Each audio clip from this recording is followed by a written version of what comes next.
Welcome to Living Word Media Sunday School. I'm Pastor Eustace Duffus.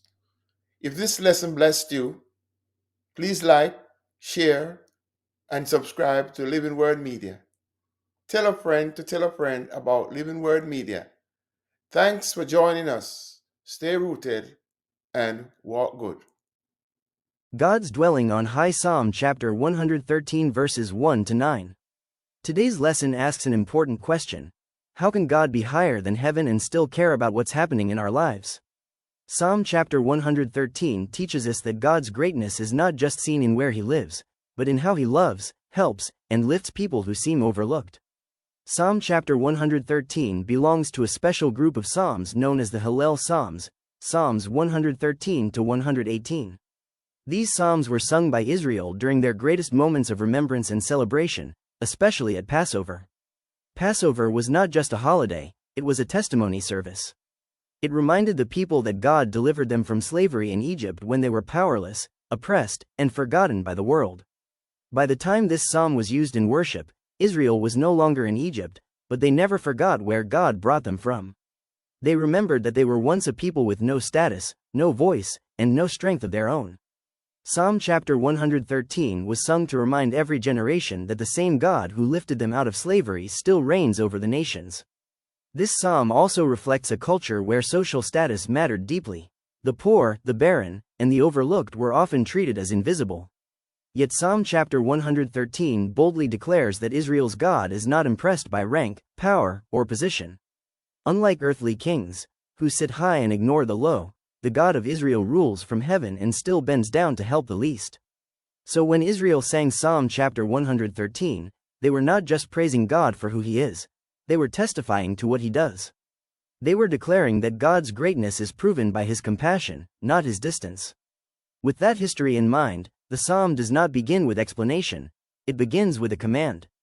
Before the psalm tells us what God has done, it tells us what God deserves.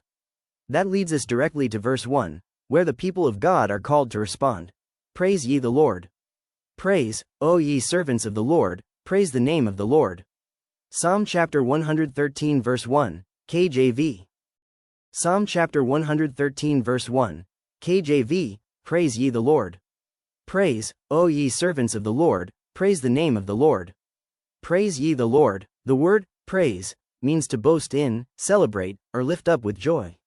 Lord is the covenant name Yahweh, reminding Israel that this is not a distant God, but the faithful, promise-keeping God who delivered them. This command is not optional or emotional, it is a call to intentional worship. Praise is not based on circumstances, it is based on who God is. Praise, O ye servants of the Lord. Servants refers to those who belong to God, his people, not slaves by force, but servants by covenant. It emphasizes identity before activity. They praise not because of position, but because of relationship. God's servants are called to praise regardless of status, wealth, or visibility. Worship is the responsibility of those who belong to God. Praise the name of the Lord. In Scripture, a name represents character, reputation, and revealed nature. To praise God's name is to honor all that he has shown himself to be: merciful, powerful, faithful, and compassionate. This phrase shifts praise from vague gratitude to specific reverence. We don't just praise what God does, we praise who God is. This verse challenges believers to examine how and why they praise. Praise is not reserved for special moments, it is the daily posture of God's servants. Even when life feels uncertain, worship anchors us in God's unchanging character. What does it look like to praise God as a servant and not just as a seeker? Praise is the natural response of those who know who God is and who they belong to. Verse 1 tells us who should praise and what should be praised. But a question remains. When should God be praised? That question is answered in verse 2, where praise is no longer tied to a moment, but to all time. Let the name of the Lord be praised, from this time forth and forevermore. Psalm chapter 113 verse 2. Psalm chapter 113 verse 2, KJV. Blessed be the name of the Lord from this time forth and forevermore. Blessed be the name of the Lord. The word, blessed, means to speak well of, to honor, or to exalt. When applied to God, it does not mean we add something to him, rather, we publicly acknowledge his greatness. Again, the name of the Lord points to God's revealed character, his faithfulness, mercy, power, and holiness. We bless God's name by declaring who He is, not by improving who He is. From this time forth, this phrase emphasizes the present moment. Praise is not something postponed until circumstances improve. It calls for immediate obedience, not delayed worship. Praise begins now, not when life feels better. And forevermore. This expands praise beyond the present into the future and eternity. It teaches that worship is not seasonal or situational, it is continual. God's worthiness does not expire, so praise should not either. True praise is consistent, not convenient. This verse challenges believers to examine whether their praise is temporary or permanent. If praise only flows during blessings, it is incomplete. God calls His people to a lifestyle of worship that endures through change, loss, and uncertainty. What causes praise to fade in our lives, and how can we guard against that? God's name deserves praise now, always, and forever. Verse 2 establishes the duration of praise, now and forever. But the psalmist goes further and asks, how far should praise reach? That question is answered in verse 3, where praise moves beyond time and begins to stretch across the whole world. From the rising of the sun unto the going down of the same, the Lord's name is to be praised. Psalm chapter 113 verse 3. Psalm chapter 113 verse 3. KJV. From the rising of the sun unto the going down of the same, the Lord's name is to be praised. From the rising of the sun. This phrase points to the beginning of the day. It represents fresh starts, new mercies, and daily dependence on God. Praise is meant to greet the day, not wait until the day is over. Praise should begin before the pressures of the day take over. Unto the going down of the same. This refers to the end of the day. It includes everything that happens in between, successes, struggles, and uncertainties. Praise is not just for the start of the day, but also for its conclusion. God deserves praise at the end of the day, even if the day was difficult. The Lord's name is to be praised. This is not a suggestion, it is a divine expectation. God's name represents His authority, character, and reputation throughout the world. Praise is meant to be continuous and visible, not hidden or occasional. Praise is a daily responsibility, not a weekly routine. This verse challenges believers to think beyond Sunday worship. Praise should shape how we live, speak, and respond every day. When praise becomes daily, faith becomes steadier. What interrupts our daily praise, and how can we be more intentional about it? God deserves praise all day, every day, without interruption. Verses 1 to 3 have shown us who should praise, when to praise, and how long praise should last. Now the psalmist explains why God deserves this level of praise. Verse 4 lifts our eyes from the rhythm of daily worship to the greatness of the God we worship. The Lord is high above all nations, and His glory above the heavens. Psalm chapter 113 verse 4. Psalm chapter 113 verse 4. KJV. The Lord is high above all nations, and His glory above the heavens. The Lord is high above all nations. High speaks of God's supremacy and authority. Above all nations means no government, empire, or power outranks Him. This statement reminds Israel that God's rule is universal, not limited to one people or place. God's authority is not threatened by earthly power, and His glory above the heavens.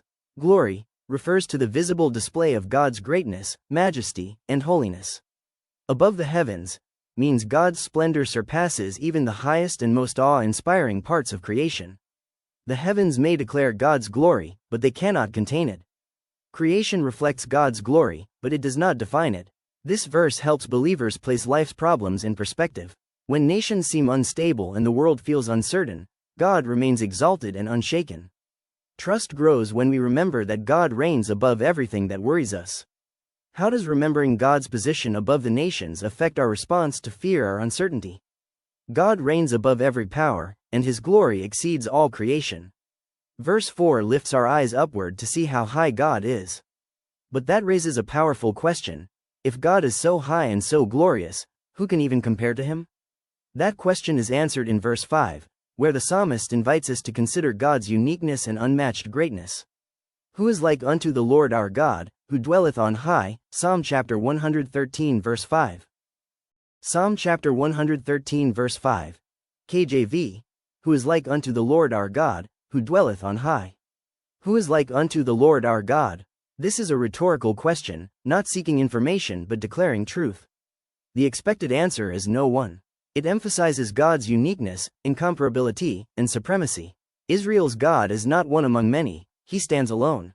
God cannot be compared because he has no equal. Our God. This phrase expresses relationship and covenant. God is not distant or unknown. He belongs to his people, and they belong to him. It reflects intimacy without diminishing his majesty. God's greatness does not cancel his closeness. Who dwelleth on high? This phrase highlights God's exalted position and eternal throne. God's dwelling place signifies authority, sovereignty, and holiness. He is not confined to earth, yet he remains fully aware of it. God's position is high, but his awareness is complete. This verse challenges believers to examine what they may be comparing to God, people, power, resources, or institutions. When God is truly seen as unmatched, trust and worship deepen. Comparing God to anything else lowers our view of him and weakens faith. What competes with God in our hearts when we forget his uniqueness? There is no one like our God. He is unmatched in greatness and authority. Verse 5 establishes that God is exalted and incomparable. Now the psalmist reveals something surprising. Even though God dwells on high, he still looks low. That truth unfolds in verse 6, where God's greatness is seen not only in where he reigns, but in what he notices. Who humbleth himself to behold the things that are in heaven, and in the earth? Psalm chapter 113 verse 6. Psalm chapter 113 verse 6. KJV. Who humbleth himself to behold the things that are in heaven, and in the earth? Who humbleth himself? This does not mean God is weak or less than. It means God chooses to lower himself in attention and concern. His humility is voluntary, not forced. God's humility is a choice, not a limitation. To behold. This word means to look closely, to pay attention, to observe with care. God does not glance at creation, he watches with purpose. Nothing escapes his awareness. God sees fully, not partially. The things that are in heaven, and in the earth. This phrase covers everything that exists, spiritual and physical, seen and unseen. Even the heavens are so far below God that he must stoop to look at them. Earthly matters, no matter how small, are included in his attention. Nothing is too high or too low to be noticed by God. This verse assures believers that their lives are not overlooked. Even when people ignore or forget us, God sees. God's attention brings comfort, accountability, and hope. How does knowing that God sees everything affect how we live and trust him? God's greatness is shown in his willingness to pay attention to everything. Verse 7 now shows us that God acts on what he sees. God does not only observe human need, he responds to it. He raiseth up the poor out of the dust, and lifteth the needy out of the dunghill. Psalm chapter 113 verse 7. In the first 6 verses of Psalm chapter 113, we see two powerful truths held together. God is highly exalted. He reigns above all nations. His glory is above the heavens. No one can be compared to him. God is deeply attentive. He humbles himself to look. He sees heaven and earth. Nothing in our lives is too small or too hidden for his notice. In other words, God is not distant because he is great, he is compassionate because he is great. Verse 1 Who should praise? Right pointing arrow God's servants are called to intentional praise. Verse 2 When should we praise? Right pointing arrow now and forever. Praise has no expiration. Verse 3 How often should we praise? Right pointing arrow all day, every day, praise is continual. Verse 4 Why should we praise? Right pointing arrow God reigns above all nations and all creation. Verse 5 Who compares to God? Right pointing arrow no one. He is unmatched and unique. Verse 6 What does God do from his high place? Right pointing arrow he humbles himself to see everything. God is high enough to rule the universe and humble enough to care about our lives. Up to this point, Psalm chapter 113 has shown us who God is and how he sees. Now the psalm moves from God's position to God's action. The question now becomes, what does God do when he sees human need? That answer begins in verse 7, where God's compassion moves from observation to transformation. He raiseth up the poor out of the dust. Psalm chapter 113 verse 7, KJV. He raiseth up the poor out of the dust, and lifteth the needy out of the dunghill. He raiseth up. This phrase shows intentional action. God does not wait for people to climb out of their situation, he intervenes. The verb indicates ongoing ability, not a one-time act. God is actively involved in changing lives. The poor out of the dust. Poor refers to those lacking resources, security, or social standing. Dust symbolizes humiliation, weakness, and helplessness. It reflects a position of being brought low, not just financially but socially and emotionally. God sees people others overlook, and lifteth the needy. Needy describes those who are dependent and vulnerable. It emphasizes reliance, not self-sufficiency. God responds to dependence, not pride. God responds to humility and need. Out of the dunghill. A dunghill was a garbage heap outside the city, unclean and rejected. This phrase shows extreme disgrace and exclusion. God does not rescue from a distance, he reaches into the lowest places. No condition is too low for God's lifting power. This verse assures believers that God's help is not limited by circumstances. God can raise people socially, spiritually, emotionally, and materially. Past failure or present struggle does not disqualify anyone from God's grace. Why is it sometimes hard to believe God can lift people from the lowest places? God specializes in lifting people from places no one else wants to reach. But God does not just lift people up, he restores dignity and purpose. Verse 8 reveals where God places those he lifts, that he may set him with princes, even with the princes of his people. Psalm chapter 113 verse 8. Psalm chapter 113 verse 8, KJV, that he may set him with princes, even with the princes of his people. That he may set him. This phrase shows purpose, not accident. God's lifting in verse 7 is intentional and leads somewhere. God does not raise people only to leave them uncertain or unstable. God lifts with purpose, not randomness. With princes. Princes represent leaders, decision-makers, and those with authority. In biblical culture, princes symbolized honor, influence, and dignity. This shows a complete reversal, from disgrace to respect. God restores dignity, not just position. Even with the princes of his people. This phrase emphasizes belonging and inclusion. The lifted person is not placed among strangers, but among God's covenant community. God's blessing reconnects people to community, not isolation. God's restoration includes relationship and belonging. This verse challenges us to rethink how God defines success. God's promotion is about purpose and placement, not pride. When God lifts us, it is not just for us, but to serve within his people. How should gratitude and humility shape us when God elevates us? God not only lifts the lowly, he restores their dignity and purpose. Now verse 9 shows God working in another deeply personal area of life. Psalm chapter 113 verse 9, KJV, he maketh the barren woman to keep house, and to be a joyful mother of children. Praise ye the Lord, he maketh the barren woman. In biblical times, barrenness carried deep emotional pain and social shame. This phrase highlights God's power over human limitation and impossibility. It shows that God is attentive to private suffering, not just public hardship. God sees and cares about hidden pain. To keep house. This phrase reflects stability, belonging, and restored purpose. It does not reduce a woman's worth to domestic roles. Rather, it emphasizes security and inclusion in a society where barrenness often led to exclusion. God brings order where there was emptiness. God restores what life has disrupted. And to be a joyful mother of children. The focus is not only on children but on joy. God replaces sorrow with gladness and disappointment with fulfillment. Joy here represents emotional healing, not just a change in circumstances.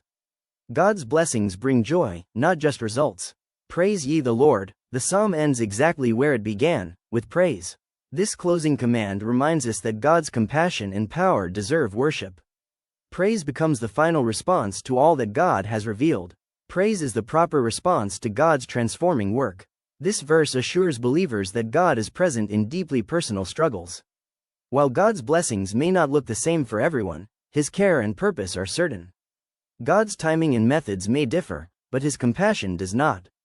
How can this verse encourage people who are waiting on God in painful situations? God turns pain into purpose and sorrow into joy, so he deserves our praise. Psalm chapter 113 teaches us that God is high above all, yet deeply involved with human need. He calls his people to continual praise. He lifts the poor, restores dignity, and heals hidden pain. His greatness is revealed through compassion. The God who dwells on high chooses to lift the lowly. Thank you for watching Living Word Media. If this lesson bless you, please like, share, and subscribe. Tell a friend tell a friend to subscribe to Living Word Media. Thanks again for watching. Stay rooted and walk good.